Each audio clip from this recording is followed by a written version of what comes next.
खाद्य सुरक्षा विभाग की छापेमारी। कमेला कॉलोनी में पनीर फैक्ट्री से 1500 लीटर खराब दूध, 5 क्विंटल नकली पनीर बरामद। होली पर्व से पहले खाद्य सुरक्षा विभाग ने कमेला कॉलोनी स्थित एक पनीर फैक्ट्री पर छापा मारा है। छापेमारी में 1500 लीटर खराब दूध एवं 5 क्विंटल नकली पनीर बरामद किया गया है।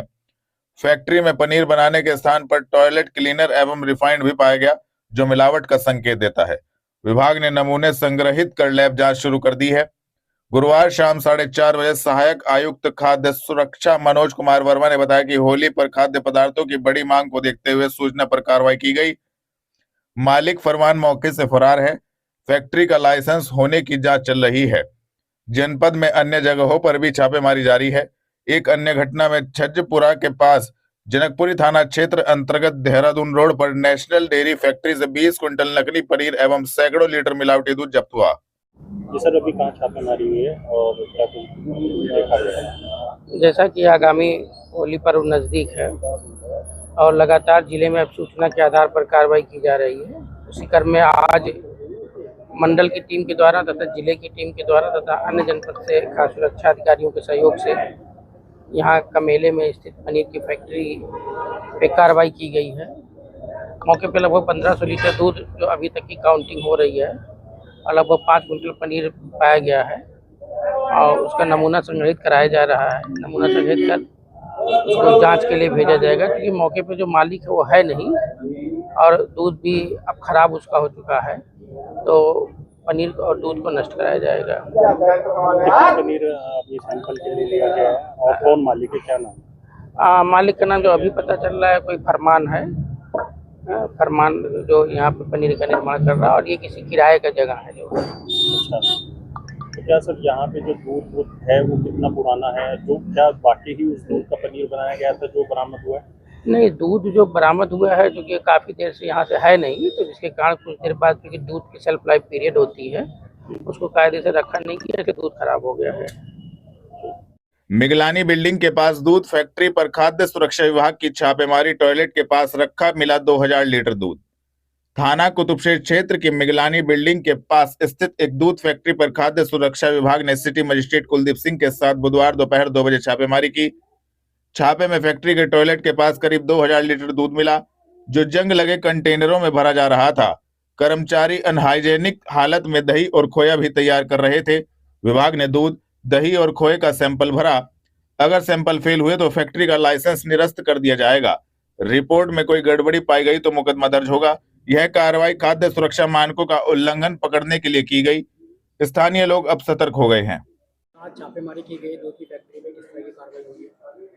देखिए, ये चोपड़ा डेयरी है। आज हम लोग जो आने वाले आगामी त्यौहार हैं उसी के क्रम में नहीं ऐसी शिकायतें मिलती रहती हैं बीच कुछ की दूध प्रोडक्ट या इसमें नहीं मिलावट होती रहती है, खासकर होली पे मावा में मिलावट और इसके क्रम में रहती हैं। तो उसी के क्रम में आज यहाँ चोपड़ा डेयरी पे हम लोग आए हुए हैं और यहाँ की जांच की जा रही है। नहीं, सैंपल लिए जा रहे हैं मिल्क प्रोडक्ट के, नहीं जिसमें मावा है, क्रीम है, दही है, इन सब चीज़ों पे नहीं। तो सैंपल है नहीं, उसकी जांच कराई जाएगी। नहीं, अगर जांच में गलत पाई जाएंगी तो कार्रवाई की जाएगी। बस लगातार छापेमारी चल रही है अभी। हाँ, बिल्कुल बिल्कुल ऐसे नहीं होता है। नहीं तो क्योंकि पब्लिक का नहीं ये है कि गलत चीज़ें या मिलावट की चीज़ें ना जाए, जिससे नहीं हमारे मतलब किसी भी आम नागरिक के नहीं उसको खाने से नुकसान हो। तो इसी के क्रम में नहीं लगातार हमारी टीम एक्टिव है और डीओ साहब भी हमारे साथ में ही हैं। इसी क्रम में कार्रवाई की जा रही है। सर, अभी 3 दिन पहले वंशमावा भंडार पर छापेमारी की गई थी, लेकिन अभी तक सर कोई तथ्य सामने नहीं है। नहीं, देखिए थोड़ा सा नहीं टाइम इसलिए हो सकता है कि लगेगा क्योंकि सैंपल है जाता है नहीं, सैंपल जब जांच होके आता है कार्रवाई फिर तभी प्रोसीड हो पाती है।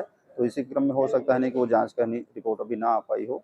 बाकी यह है कि नहीं, अगर जांच जाती है नहीं और गलत चीज़ें पाई जाती हैं तो उस पर निश्चित कार्रवाई फिर होती है। सहारनपुर के लोगों के लिए क्या कुछ अपील करना चाहिए ऐसा त्योहार? बस यही है कि त्यौहार है नहीं, त्यौहार अच्छे से मनाएं और कहीं भी अगर कोई शिकायत भी आती है तो उसको नहीं तो सारे नंबर भी सबके नहीं पास रहते हैं, नहीं तो उनको तुरंत अवगत कराएं।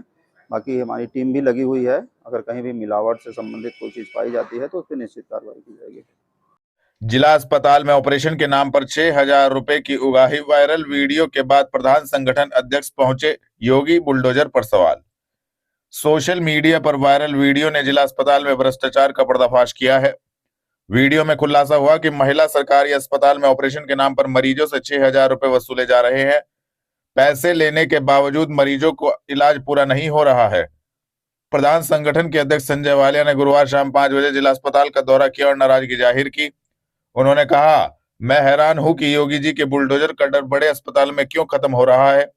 योगी सरकार ने गरीबों के लिए मुफ्त इलाज की व्यवस्था की, लेकिन सहारनपुर का अस्पताल दुर्भाग्यपूर्ण गतिविधियों में लिप्त हो गया है। जी अध्यक्ष जी, एक मामला आया है अस्पताल का जिसमें 6,000 रुपये लिए जा रहे हैं, क्या कुछ पूरा मामला है? मैं तो सोच के हैरान हूं कि योगी जी के बुलडोजर का डर हमारे बड़े अस्पताल में क्यों खत्म होता जा रहा है। योगी जी ने हमारे जिले के का पूरे प्रदेश के अस्पतालों को ऐसा बनाने का काम किया है कि गरीब आदमी दवाई का, मशीनरी का, ऑपरेशन का कोई पैसा ना देना पड़े और लगातार फ्री में इलाज हो। लेकिन सहारनपुर का अस्पताल दुर्भाग्यपूर्ण गतिविधि में पहुंच गया है कि सीजर के नाम पे 6-6 हजार रुपये लेने का काम हो रहा है। कोई भी, जितने भी लोग यहाँ डरते हैं, बताने से डर रहे हैं, लेकिन उसके बावजूद भी एक दुमजेड़े की मेरी आशा है। पूनम, उन्होंने मुझे फोन किया कि अध्यक्ष जी ऐसे ऐसे मसला है और ये लोग पैसे लेने का काम कर रहे हैं। पैसे तो चलो ले रहे हैं, पैसे लेके काम भी करने का काम नहीं कर रहे हैं। मरीज कल से परेशान है और अगर कोई ज्यादा दबाव बनाता है, बदतमीजी भी साथ में करने का इन लोगों से काम किया। तो जब मैंने आके भी इंदिरा सिंह जी से बातचीत की, तब भी अब तक कोई रिजल्ट नहीं है। तब भी जू का तू है, तस का मस है, क्योंकि पैसा लेना एक परंपरा बन गई इस अस्पताल की। जहां जितने भी लोग मरीज में दिखाई दिए, कोई कह रहा है पहले सीजर पे भी 6,000 रुपये दिए हैं, कोई कह रहा है 3,600 रुपये मैंने दिए हैं। सफाई और उसके मान लो अलग, कूड़ा कितना फैला हुआ है। हर तरह से ऐसा कर रखा है बड़े इस अस्पताल को कि ये प्राइवेट अस्पताल हो। साफ तौर पे कहना चाहते हैं, आज डीएम साहब से सुबह गुहार लगाएंगे। आप लोगों के अखबार के माध्यम से, मीडिया के माध्यम से बातचीत हम कह रहे हैं, अगर बहुत जल्द इस पर प्रतिबंधित ना हुआ, इन लोगों ने तो व्यापार बना ले, जैसे परचून की दुकान पर बैठने का काम होता है कि जो भी सामान बेचेंगे उसका पैसा लेंगे। भाई ने साफ साफ बताया, खून टेस्ट हुआ तो उसका पैसा देना पड़ रहा है, वैन में आने का काम हो सरकारी में तो भी पैसा देने का काम हो रहा है। और यहाँ पर जितना भी इलाज होता है, चाहे नॉर्मल डिलीवरी हो, 1,600 रुपये या 2,000 रुपये लेने का काम हो रहा है। तो इसका मतलब तो ये होगा कि हम सरकारी अस्पताल में नहीं आ रहे हैं, हम योगी जी के अस्पताल में नहीं आ रहे हैं, हम तो सिर्फ आ रहे हैं तो उस व्यापार में आ रहे हैं जहां पर कमाने का धंधा होता है। सुबह खाली जेब आओ और शाम तक चाहे छोटा स्टाफ हो या बड़ा स्टाफ हो, भर के ले जाने का काम हो। साफ तौर पे कहना चाहते हैं, अगर डीएम साहब ने कोई सख्त एक्शन लेने का काम ना किया तो परसों से प्रधान संगठन यहीं पर धरना देने का काम करेगा।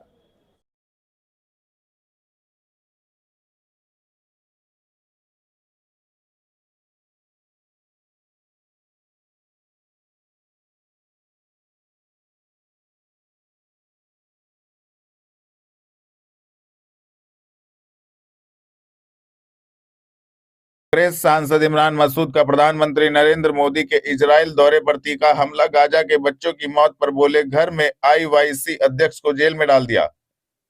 कांग्रेस सांसद इमरान मसूद ने प्रधानमंत्री नरेंद्र मोदी के इजराइल दौरे पर बुधवार शाम 5 बजे कड़ा प्रहार किया। उन्होंने कहा, इजराइल भारत को क्या दे सकता है, पीएम वहां जा रहे हैं, अगर कोई नैतिकता है तो उन्हें गाजा में बच्चों की मौत पर बात करनी चाहिए।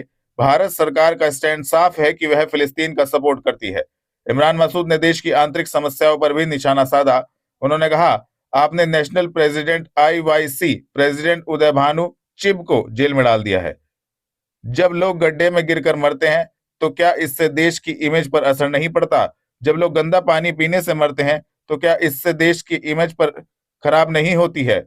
उन्होंने इंडिया एआई इम्पैक्ट समिट का जिक्र करते हुए कहा, यह प्लेटफॉर्म यूनाइटेड नेशंस से बड़ा नहीं था जहां मणिपुर की एक लड़की ने प्रोटेस्ट किया था। इजराइल क्या दे देगा भारत को?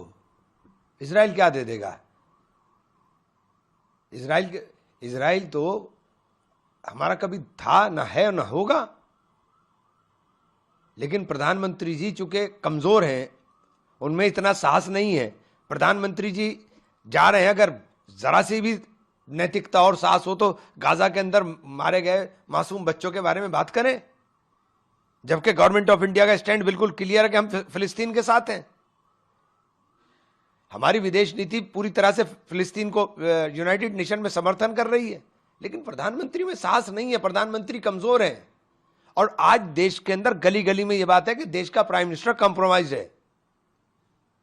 ट्रंप के सामने बोलने का साहस नहीं होता। पूरा देश भेज दिया ट्रेड डील के लिए, ट्रेड डील कर करके पूरा देश भेज दिया। आने वाले दिनों में इसके नतीजे सामने आ जाएंगे। ट्रंप धमका के कहता है कि मैं टैक्स लूंगा लेकिन दूंगा नहीं, $500 बिलियन का सामान बेचना पड़ेगा। तो हमारा क्या होगा? हमारे किसान कहां जाएंगे? हमारे कारोबारी कहां जाएंगे? कुल मार्केट कितनी बड़ी है, हमारी मार्केट का आकार कितना है? जब आप हमारी मार्केट का आकार देखोगे तब अंदाजा होगा ना हमारी अर्थव्यवस्था कितनी है। 45 लाख करोड़ की बात कर रहे हैं, हमारी अर्थव्यवस्था है उसको झेलने लायक? आप सब खत्म कर दोगे बस। ट्रम्प का आपने जिक्र किया, ट्रम्प ने मैंने रुकवाया और नहीं तो करोड़ों लोग जो है वो मारे जाते इसमें। अरे जेलेंस्की छोटा सा मुल्क, उसका राष्ट्रपति युद्धग्रस्त क्षेत्र में जो अमेरिका के बिल्कुल अमेरिका के ऊपर डिपेंड कर रहा हो, वो अपने देश के हितों के लिए राष्ट्रपति के सामने झुका नहीं और छोड़ के चला आया था। हमारा प्रधानमंत्री 140 करोड़ लोगों का नेतृत्व करने वाला, और भारत जो एक बड़ा देश है, जो एक बड़ा बाजार है लोगों के लिए, वो ऐसे झुक गया है, बिल्कुल घुटनों पर आ गया प्राइम मिनिस्टर। तो ये प्राइम मिनिस्टर का घुटनों पर आना देश का अपमान है, इससे ज्यादा अपमान नहीं हो सकता देश का। ये कह रहे हैं कि हमने अपमान कर दिया देश का, हमारे राष्ट्रीय अध्यक्ष को बंद कर दिया आपने उठा के। वाह, आप किधर देश को लेके जाना चाहते हो? जब कॉमनवेल्थ हो रहे थे तब आप नंगा प्रदर्शन कर रहे थे, तब कहां था? तब क्या देश की इज्जत नहीं लुट रही थी? गड्ढे के अंदर गिर करके लोगों की मौतें हो रही हैं, देश की इज्जत नहीं लुट रही है? आज के दौर में भी गंदा पानी पीने से देश के अंदर लोगों की मौतें हो रही हैं, हमारे देश की छवि खराब नहीं हो रही है? 3 दिन में 4 विमानन क्षेत्र के अंदर दुर्घटनाएं हो रही हैं, हमारे देश की छवि धूमिल नहीं हो रही है? दिल्ली जैसे शहर में सांस लेना दूभर हो जाए तो हमारे देश की छवि धूमिल नहीं हो रही है? कहां खड़ा कर दिया लाकर देश को? अधिकार है ये लोकतंत्र के अंदर कि हम विरोध कर सकें। यूनाइटेड नेशन से बड़ा प्लेटफॉर्म नहीं था ये इवेंट। यूनाइटेड नेशन में भी मणिपुर की लड़की ने जाकर के किया था प्रोटेस्ट, मणिपुर की लड़की ने जाकर यूनाइटेड नेशन में किया था। आप कौन सी बातें, कौन सा नैरेटिव देश को बता रहे हैं? डर इतना है एप्स्टीन फाइल का कि उस नैरेटिव को बदलने के लिए सब काम किया जा रहा है। ट्रम्प ने एक चीज का और कि सभी देश उसके बावजूद भी मेरे साथ हैं, उनको मालूम है कि मैं इससे ज्यादा उनका नुकसान कर सकता हूं, इस तरह से वो इस बात को कह भी रहे। देखिए, ट्रम्प का जो मानसिक संतुलन है वो तो एक ऐसा है ना, बंदर के हाथ में अदरक की गिरा आ गई, वो पंसारी समझ बैठा अपने आप को, बस इतनी सी बात है। केरल शंकराचार्य को बदनाम करने से भाजपा का सनातन विरोधी चेहरा हो रहा बेनकाब कांग्रेस महानगर अध्यक्ष मनीष त्यागी। उत्तर प्रदेश कांग्रेस कमेटी के प्रदेश अध्यक्ष अजय राय के निर्देशानुसार बुधवार दोपहर 3 बजे जिला एवं महानगर कांग्रेस कमेटी के संयुक्त तत्वाधान में कांग्रेस जन कलेक्ट्रेट में एकत्रित हुए। ज्योतिर्मठ के शंकराचार्य स्वामी अविमुक्तेश्वरानंद सरस्वती पर झूठी FIR दर्ज किए जाने के विरुद्ध कांग्रेस जनों ने नारेबाजी करते हुए जोरदार प्रदर्शन किया। इस संदर्भ में प्रधानमंत्री को संबोधित ज्ञापन जिला प्रशासन को प्रेषित किया गया। प्रदर्शनकारियों का नेतृत्व करते हुए महानगर अध्यक्ष मनीष त्यागी ने कहा, उत्तर प्रदेश सरकार के इशारे पर पुलिस द्वारा सनातन धर्म के सबसे बड़े गुरु हमारे शंकराचार्य स्वामी अविमुक्तेश्वरानंद सरस्वती को परेशान किए जाने की भाजपाई सरकार की नीति का हम विरोध करते हैं। भैया, जो ये उत्तर प्रदेश की सरकार है, ये अधर्मियों की सरकार है। इन लोगों ने धर्म के आधार पर इस देश की जनता की वोट ली, लेकिन ये सारे वो कर रहे हैं जो अधर्मी लोग करते हैं।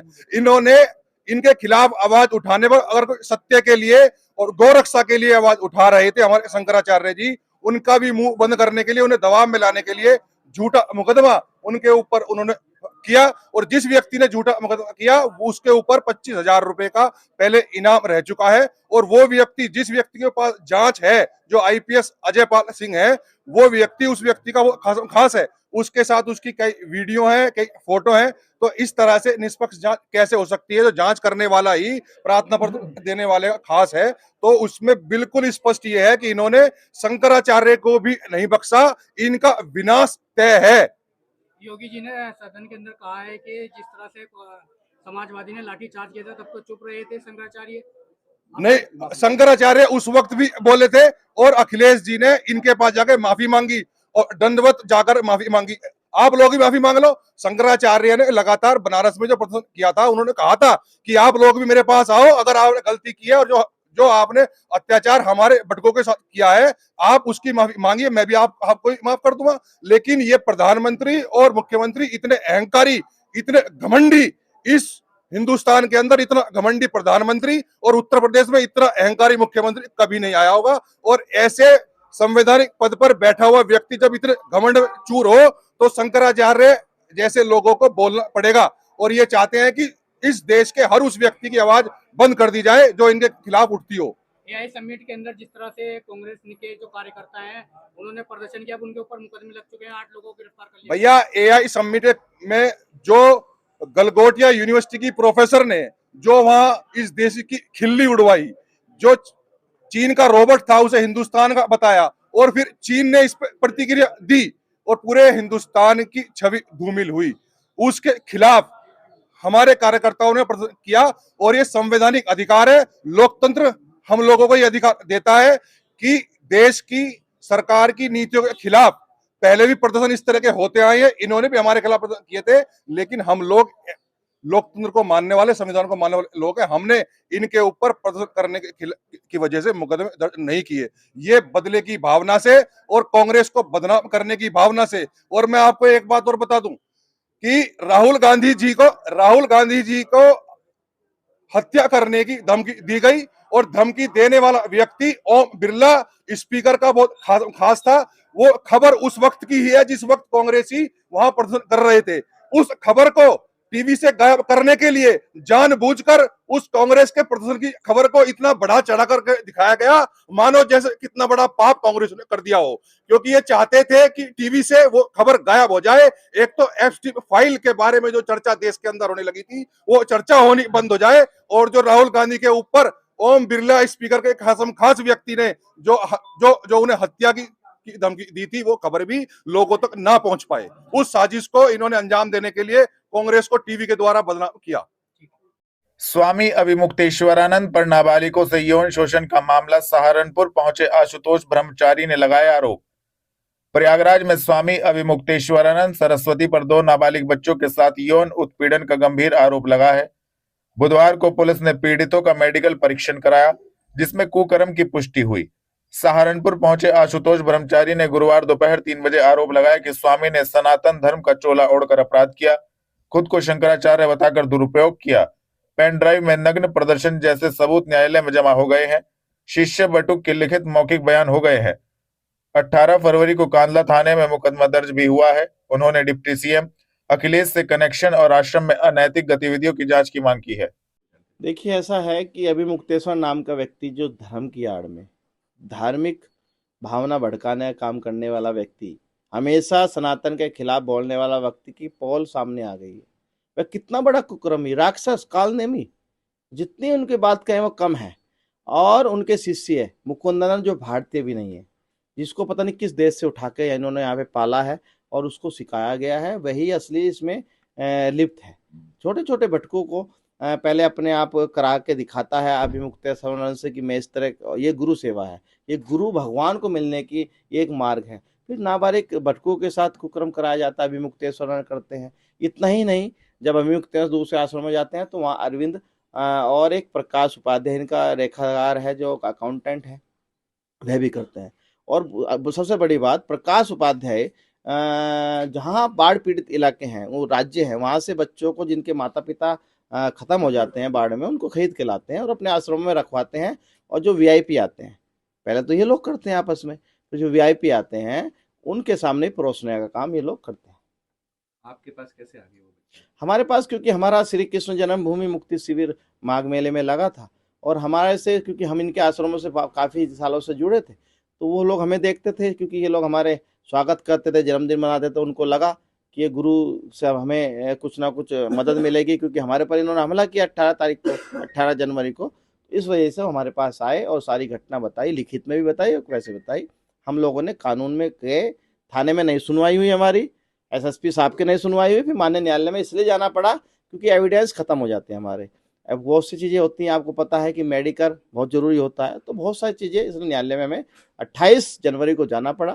पहली तारीख 7 फरवरी लगाई गई, उसमें थाने से पुलिस की रिपोर्ट गई कि कोई मुकदमा पंजीकृत नहीं है। माननीय न्यायालय ने कड़ी टिप्पणी करते हुए कमिश्नर प्रयागराज से पूरी रिपोर्ट मंगाई 9 बिंदुओं पर, पूरी उन्होंने पुष्टि करते हुए रिपोर्ट भेजी और घटना दिखाया, बताया कि यहाँ घटना हुई है, क्योंकि वहाँ गवाह और सब सीसी कैमरे सब चीज़ों में घटना आई है।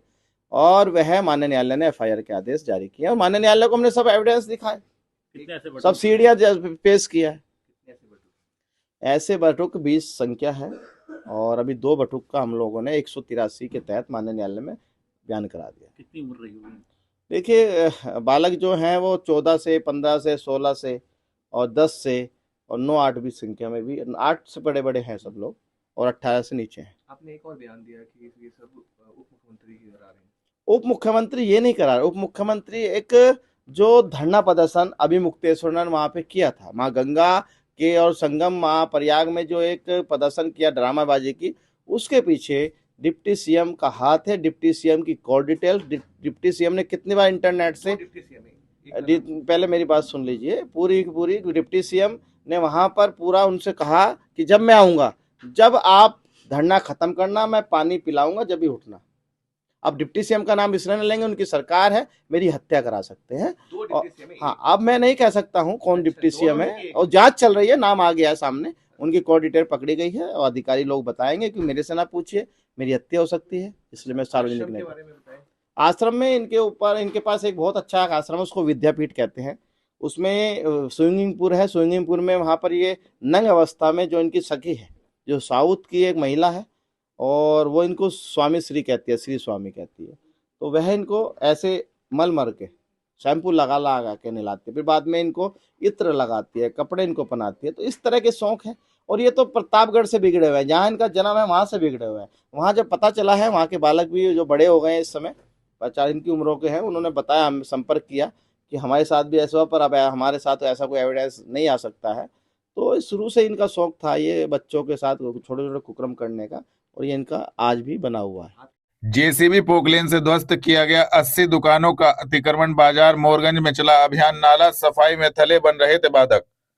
नगर निगम ने गुरुवार दोपहर 3:30 बजे बाजार मोरगंज में नाला सफाई अभियान में बाधक बन रहे करीब 80 दुकानों का अतिक्रमण जेसीबी एवं पोकलेन की मदद से ध्वस्त कर दिया। व्यापारियों ने जिलाधिकारी के साथ एक बैठक में बाजार मोरगंज में नालों की सफाई न होने का मामला उठाया था। नगरायुक्त शिवपुगिरी के निर्देश पर नगर निगम के नगर स्वास्थ्य अधिकारी डॉक्टर प्रवीण शाह के नेतृत्व में नगर निगम का अतिक्रमण दस्ता जब जेसीबी, पोकलेन और 4 ट्रैक्टर ट्रॉलियों के साथ बाजार मोरगंज पहुंचा तो दुकानदारों में खलबली मच गई। नाला सफाई में भगत सिंह चौक से दाल मंडी चौक तक जिन 80 दुकानों के बाहर थले एवं सीढ़ियां बाधा बन रहे थे, उन्हें पोकलेन एवं जेसीबी से ध्वस्त कर नाला सफाई अभियान का रास्ता साफ किया गया। जिलाधिकारी द्वारा मानक मऊ में रोडवेज बस स्टैंड का उद्घाटन करते हुए हरी झंडी दिखाकर निगम बसों का संचालन किया प्रारंभ। जिलाधिकारी मनीष बंसल द्वारा मानक मऊ में रोडवेज बस स्टैंड का उद्घाटन करते हुए गुरुवार शाम 5 बजे हरी झंडी दिखाकर निगम बसों का संचालन प्रारंभ कराया गया। जिलाधिकारी ने कहा कि नवीन रोडवेज बस स्टैंड पर यात्रियों की सुविधार्थ आवश्यक मूलभूत बेहतर सुविधाएं उपलब्ध कराई जा रही है। आने वाले समय में यात्रियों हेतु वहां पर सुविधाओं में और वृद्धि की जाएगी, जिससे आम जनता को कोई परेशानी ना हो। मानक मऊ में रोडवेज बस स्टैंड स्थापित होने के फलस्वरूप शहर में भी जाम की समस्या से निजात मिल सकेगी। जनप्रतिनिधियों एवं आम जनता की मांग के दृष्टिगत महापौर, जिलाधिकारी एवं नगरायुक्त द्वारा दिए गए निर्देशानुक्रम में जनहित में ग्राम मानक मऊ, जनपद सहारनपुर में स्थित नगर निगम के स्वामित्व की भूमि खसरा संख्या 578, क्षेत्रफल 2.244 हेक्टेयर में से 5000 वर्ग मीटर का भूखंड प्रभारी अधिकारी संपत्ति नगर निगम के स्तर से उत्तर प्रदेश राज्य सड़क परिवहन निगम को अस्थायी रूप से रोडवेज बस स्टैंड के लिए निःशुल्क प्रदान किया गया। होली रमजान के दौरान सहारनपुर में कानून व्यवस्था मजबूत करने हेतु पुलिस अलर्ट। वरिष्ठ पुलिस अधीक्षक, आगामी होली एवं रमजान त्योहारों के मद्देनजर पुलिस विभाग द्वारा शांति एवं सौहार्द सुनिश्चित करने के लिए व्यापक तैयारियां तेज कर दी गई है। गुरुवार शाम 4 बजे एसएसपी सहारनपुर अभिनंदन सिंह ने बताया कि शांति समिति की बैठकों में गणमान्य नागरिकों, धर्म गुरुओं और व्यापार मंडलों से समन्वय बनाए रखने की अपील की जा रही है। विवादित एवं संवेदनशील स्थानों पर अतिरिक्त पुलिस बल, पीएसी, अर्धसैनिक बल तैनात किए गए हैं। मुख्य बाजारों, धार्मिक स्थलों एवं भीड़ भाड़ वाले क्षेत्रों में पैदल गश्त, वाहन चेकिंग एवं संदिग्धों पर नजर रखी जा रही है। साइबर सेल सोशल मीडिया पर भ्रामक पोस्ट की निगरानी कर रहा है। अफवाह फैलाने वालों को सख्त कार्रवाई की चेतावनी दी गई है। यातायात सुचारू रखने के लिए विशेष ट्रैफिक प्लान लागू किया गया है। डायल 112 एवं quick response team QRT high alert पर है। अवैध शराब, हुड़दंग, जबरन रंग डालने एवं तेज डीजे पर सख्ती है। जी सर, बताएंगे होली है और रमज़ान भी है, किस तरह की तैयारी है? देखिए, होली का त्यौहार आने वाला है और रमज़ान का महीना चल रहा है। उस दृष्टिगत हम लोग लगातार अपने जो डिप्लॉयमेंट्स हैं उसको हम सक्रिय किए हुए हैं। सेक्टर और जोनल स्कीम के तहत जो पुलिस और मजिस्ट्रेट्स की ड्यूटी लगाई जा रही है, जितने भी होलिका दहन स्थल हैं वहाँ पर होलिका समितियाँ बना दी हुई हैं और उनको भी जिम्मेदार बनाया गया है। ये देखा जा रहा है कि कहीं भी कोई ऐसी जगह पर होलिका न रखी जाए जो पब्लिक सेफ्टी के लिए ठीक ना हो। इसके अलावा एक्सीडेंट्स ना हो और अगर यदि दुर्भाग्य से कोई एक्सीडेंट होता है तो उसमें कोई कैजुअलिटी ना हो, उसके लिए हम लोगों ने अपनी पूरी तैयारी कर ली है। हॉस्पिटल से टाई अप, हमारे बैरियर्स की व्यवस्था चली है, सभी चीज़ों को हम लोगों ने व्यवस्थापन से कर लिया है। 112 की गाड़ियों का हम लोगों ने होली के दृष्टि जो क्या व्यवस्थापन होना चाहिए उसको देख लिया है। पूर्व में जो घटनाएं हुई हैं या पूर्व में ऐसे लोग जिन्होंने खुरापात करने का प्रयास किया है उनको चिन्हित कर लिया गया है और उनके विरुद्ध जो है निराधार कार्रवाई करा रहे हैं। उनको रेड कार्ड दिए जा रहे हैं, बाउंड डाउन कराया जा रहा है। डीजे वालों को अलग से मीटिंग करके बता दिया गया है कि कोई भी इस तरह के अश्लील गाने, आपत्तिजनक गाने या जो परमिसिबल लिमिट है उससे बहुत ज़्यादा तेज आवाज़ में गाना अगर इस तरह का बजेगा तो उनके विरुद्ध भी कार्रवाई की जाएगी। वॉलंटियर्स जो है हर थाने में जो पहले से ही एग्जिस्ट करते हैं उनको रोपिन कर लिया गया है, उनसे बात हो गई है। वो सभी लोग हम लोग के साथ खड़े होंगे उस दिन। शोभा यात्राओं के हिसाब से ड्यूटी लगा दी गई हैं, LIU को एक्टिवेट कर दिया गया है।